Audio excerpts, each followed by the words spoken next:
अजय आलोक जी, आलोक शर्मा जी जो बातें कह रहे थे उसी को आगे बढ़ाते हुए फिर उसी में आप बात जोड़ दीजिएगा। अब प्राइम मिनिस्टर नरेंद्र मोदी ने वहां पर 9 सालों की बड़ी बड़ी उपलब्धियां भी गिना दी हैं कि किस तरह का कामकाज किया गया है हिंदुस्तान के भीतर।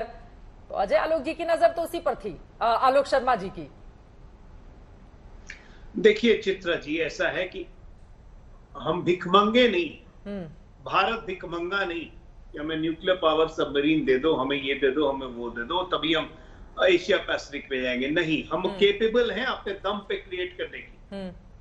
ये परसेप्शन हमने वर्ल्ड को दिया है, इसलिए आज अमेरिका हमारी बात सुन रहा है। 14 से पहले कौन हमको सुनता था भाई? हमें नहीं चाहिए, मत दो, हम अपने दम पे कर लेंगे। ये हमने दिखाया है पिछले 9 साल में करके। तो क्या नहीं दिखाया हम? कोविड के दौरान एक गिरती अर्थव्यवस्था से हम बैलेंस अर्थव्यवस्था रहे और आज की तारीख में हम उभरती अर्थव्यवस्था है। सर्जिकल स्ट्राइक, कोविड स्ट्राइक, ये वो एक एक चीज पे हमारी इकोनॉमी बढ़ती रही। हमने अपने लोकतंत्र को व्यवस्थित किया, हमने दिखाया है पूरे विश्व को कि भारत कितनी उभरती शक्ति है। हम भिखमंगे नहीं है कि हमें एक न्यूक्लियर सबमरीन चाहिए, हमें ये चाहिए, हमें वो चाहिए। नो, आपको जरूरत है हमारी, हमें आपकी जरूरत है। ये परस्पर संबंध है, हम दोस्त हैं, हम एलाइज नहीं है, हम आपके निर्भर नहीं है, हम आत्मनिर्भर होना चाहते हैं। ठीक है, संदेश ये है कूटनीति का। ठीक है अजय आलोक जी, और इस पर आलोक शर्मा जी बयान देना चाह रहे होंगे, अपना जवाब देना चाह रहे होंगे। आलोक जी आ रही हूं जल्दी से। एक जो कविता आज प्रधानमंत्री नरेंद्र मोदी ने अपने बयान में दी या एक तरीके से अपने भाषण में दी, वो आपको कविता पहले सुनवा देते हैं। I am reminded of a poem that I once wrote. आसमान में सिर उठाकर, आसमान में सिर उठाकर, घने बादलों को चीर कर, रोशनी का संकल्प ले, अभी तो सूरज उगा है।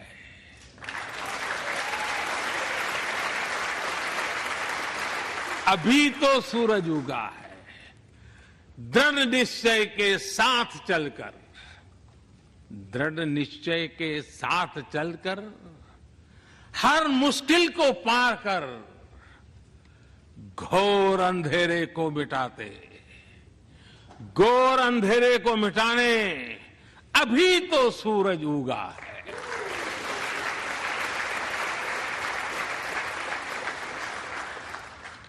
If I were to say it in English, it would be rising its head in the skies, piercing through the dense clouds with the promise of light. The sun has just risen, armed with a deep resolve, overcoming all the odds to dispel the forces of darkness. The sun has just risen. अभी तो सूरज उगा है, प्रधानमंत्री नरेंद्र मोदी की लिखी हुई यह कविता, जिसको आज उन्होंने अमेरिकी कांग्रेस के तमाम सदस्यों के बीच सुनाई है। आलोक शर्मा जी, सीधे आपके पास आते हुए, प्राइम मिनिस्टर ने इस बात का भी जिक्र किया कि जब मुझे प्रधानमंत्री के तौर पर जिम्मेदारी मिली थी तब हम दुनिया की 10वीं अर्थव्यवस्था थे। आज हम 5वीं अर्थव्यवस्था बन चुके हैं और बहुत जल्द वो वक्त भी आने वाला है जब हिंदुस्तान विश्व की 3री अर्थव्यवस्था बनेगा। आलोक शर्मा जी, देखिए, मुझे लगता है कि अगर 2012 की नीति आयोग की रिपोर्ट पढ़ें तो हमें 5वीं जो अर्थव्यवस्था बन जाना चाहिए था वो 2018 में बन जानी चाहिए।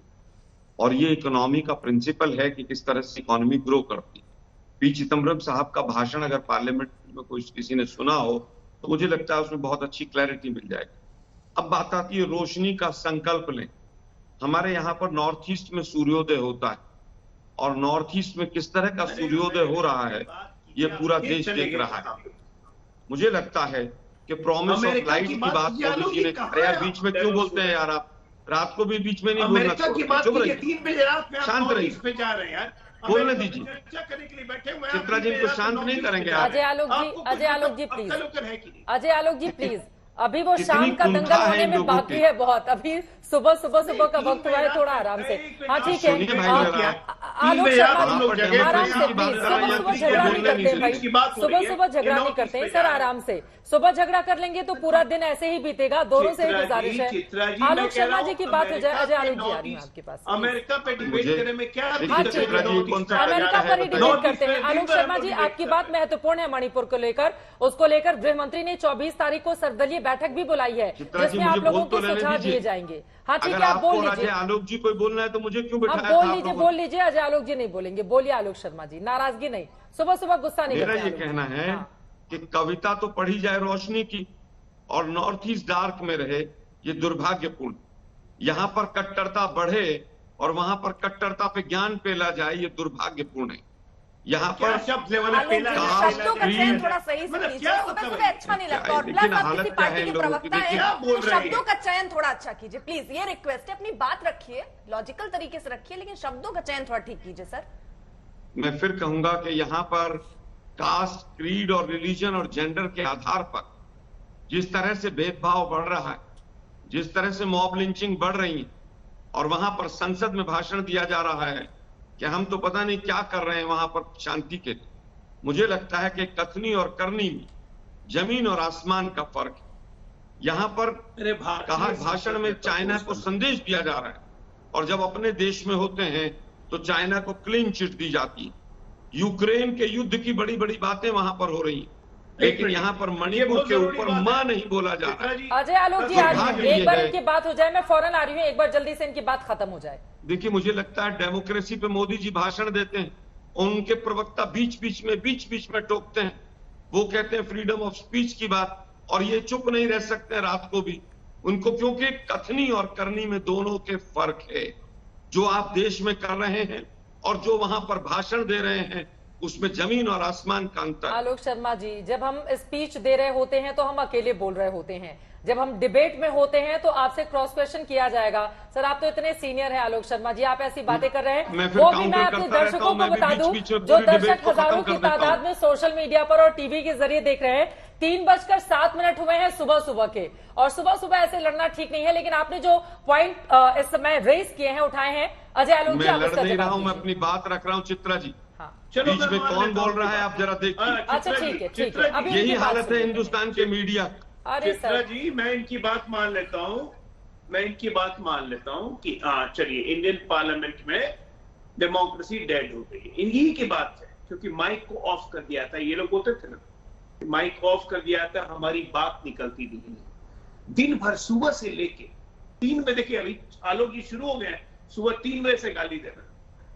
देश का प्रधानमंत्री विदेश में गया हुआ है, विदेश में भारत का दोनों लोग कोई नहीं बोले, मान कर रहा है। किसी ने गाली दी है किसी को? ऐतिहासिक नहीं, आप बताइए, किसी ने गाली दी है किसी को? का स्वागत हुआ है।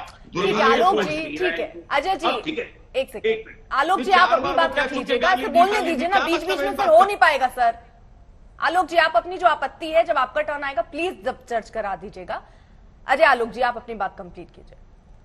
हाँ, ये इनको पच नहीं रहा है तो हम क्या, अगर आप लोगों को एक तरफा मोदी नामा पढ़ना है, मैं डिबेट छोड़ता हूँ। अरे यार, एक सेकंड आलोक शर्मा जी, एक सेकंड अजय आलोक जी, दोनों लोगों की आवाज डाउन किया जाए। एक सेकंड आलोक शर्मा जी, एक तो सुबह सर देखिए, पूरी रिस्पेक्ट के साथ मैंने पूरी आपकी बात होने दी, लेकिन बार बार ये कहना कि मोदी नामा पढ़ना है और ये करना है वो करना है। एक सेकंड सर, आलोक शर्मा जी, आपने मणिपुर की पूरी बात रखी, हमने बिल्कुल भी आपको, एक सेकंड सर, एक सेकंड में बिल्कुल आपके पास आऊंगी। अब आलोक शर्मा जी आप सुनिए, बार बार मीडिया पर क्वेश्चन उठा देना ये तरीका ठीक नहीं हो सकता है सर। पूरा दिन अभी बाकी है, नहीं बोलने देगा, पूरा रात को 3 बजे गेस्ट को बुलाएगा तो जरूर प्रश्न उठाएगा। अरे आलोक शर्मा जी, मीडिया बिल्कुल बोलने देगा, और रात के 3 बजे आप कांग्रेस पार्टी के प्रतिनिधि के तौर पर आए हैं, जो देश की प्रमुख विपक्षी पार्टी है, तो आप कृपा नहीं कर रहे हैं हमारे ऊपर। ये आपकी जिम्मेदारी है सर, अपनी जिम्मेदारी को समझिए। अपने टर्न पे बोलिए, ठीक है, दोनों लोग अपने अपने टर्न पर बोलेंगे, लेकिन सर सुबह का वक्त है, लड़ते नहीं है। इतने बड़े बड़े मेहमान इस वक्त हमारे साथ मौजूद हैं,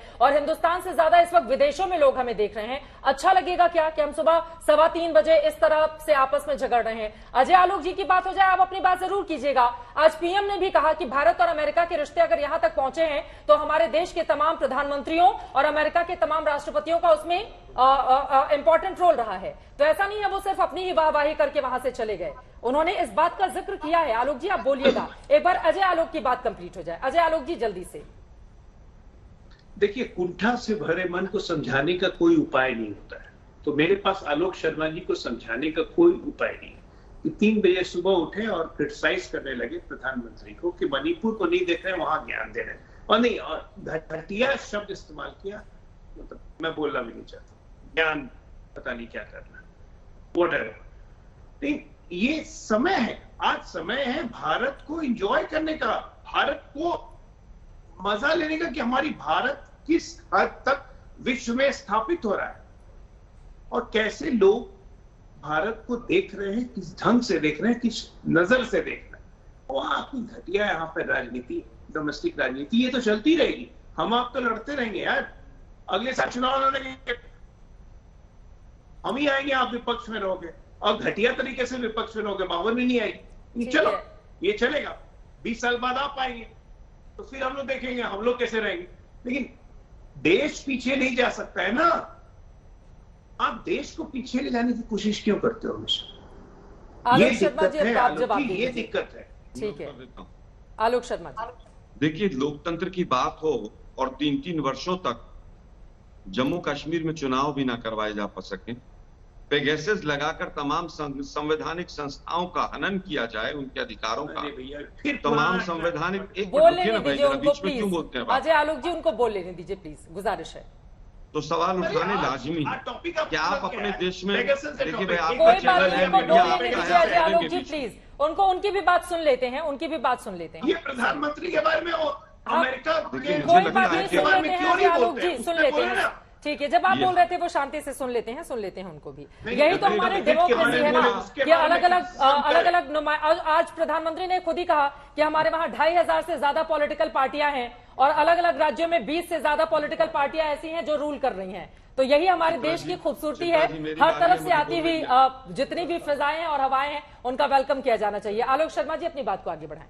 देखिए, मुझे लगता है पीस और ह्यूमन राइट्स की बात की जाए तो संजीव भट्ट को याद किया जाए, और जिस तरह से तमाम पत्रकार जेलों में डाले गए, संजीव भट्ट गुजरात आईपीएस, वहां पर जाकर आप पूरा ज्ञान दें और यहाँ पर अपने यहाँ पर कथनी और करनी में इतना फर्क नजर आए तो स्वाभाविक है कि विपक्ष सवाल पूछेगा।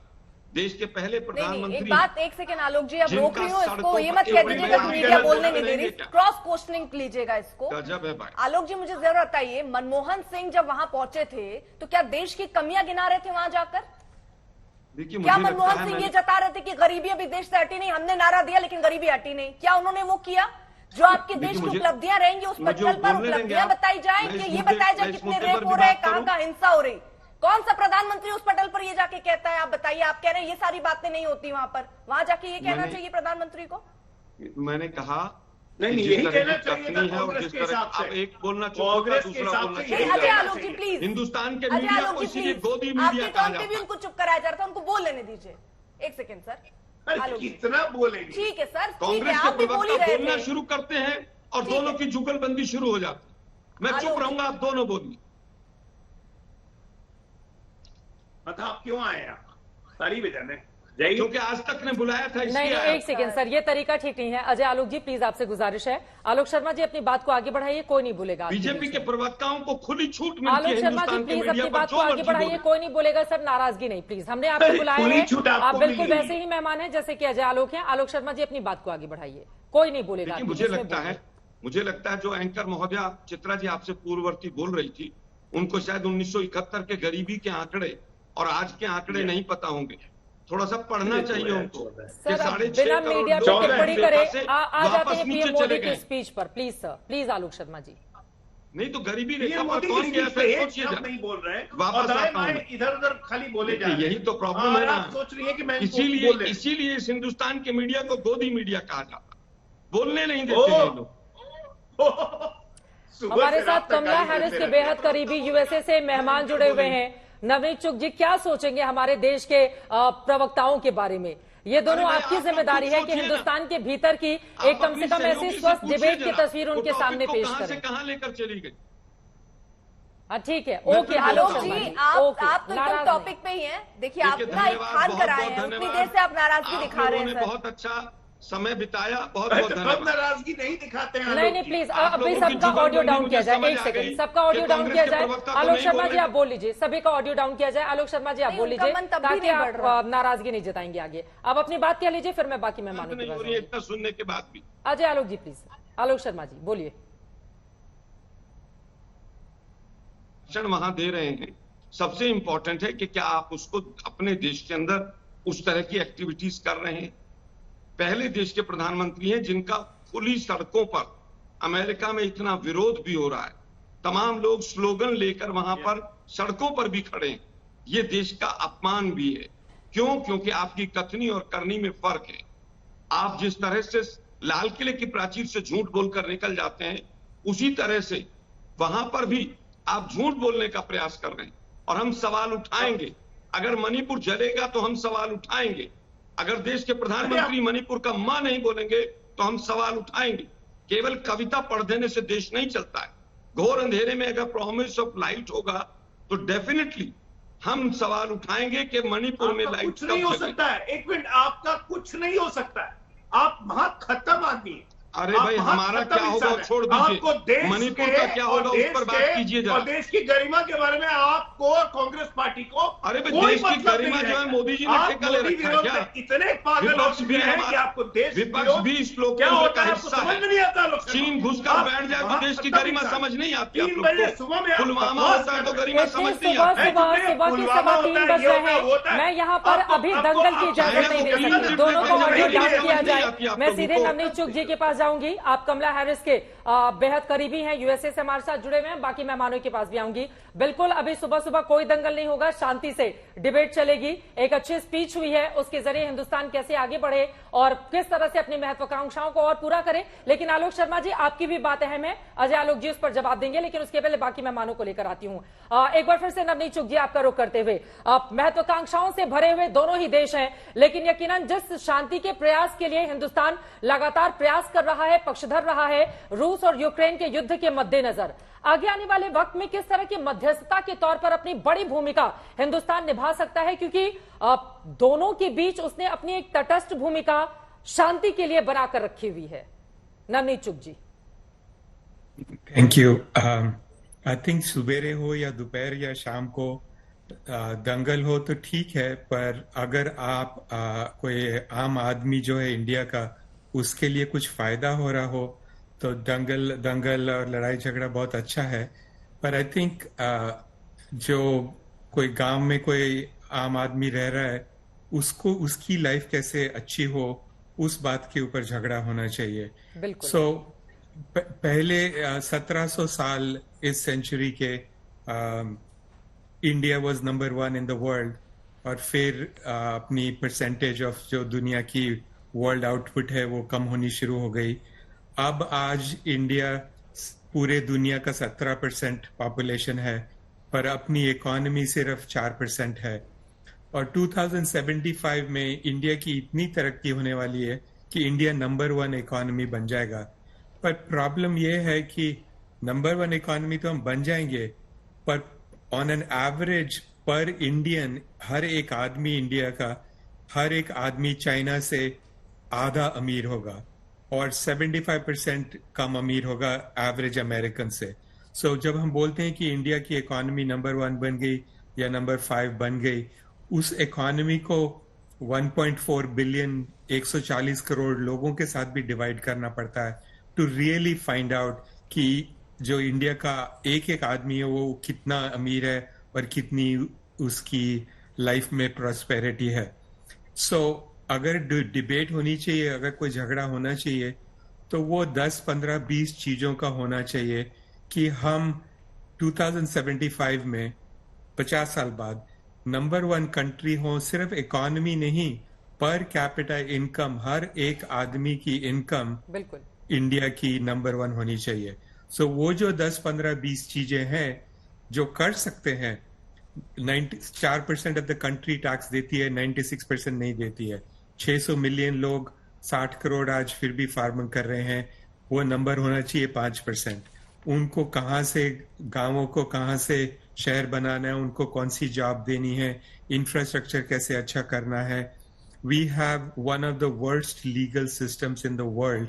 अगर हम फर्स्ट वर्ल्ड नेशन बनना चाहते हैं बाय आवर 100-year एनिवर्सरी 2047, हम नहीं बन सकते फर्स्ट वर्ल्ड नेशन अगर हमारा legal system third world nation type होगा तो. सो इन चीजों के ऊपर तो बहुत डिस्कशन होनी चाहिए, बहुत लड़ाई होनी चाहिए.